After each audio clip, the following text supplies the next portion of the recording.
So hello guys, ano ba tayo for today's video? Ngayon, kasi ano to, tipid sa tubig. So buhay lang ang paglabarini sa ilog. Oh, di ba?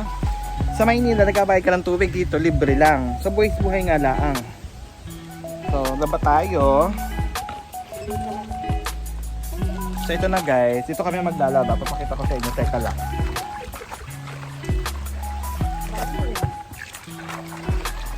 Oh, kahit ganyan yan, malinis yan. Oh, galing yan dun sa kaduluduluhan pa ng ilog. So laba for today's... Ayan. Naglalaba rin po daw si ate. Nakapila. Nakapila. Bilisan nyo naman maglaba. Ayan, ano kayo ay? Ikaw maglaba at ikaw wala kang labahan. Paglabahan. Wala kang planggana eh. Akala ko apay rami mo kong planggana. Yeah. Pakadamot. Bilis eh.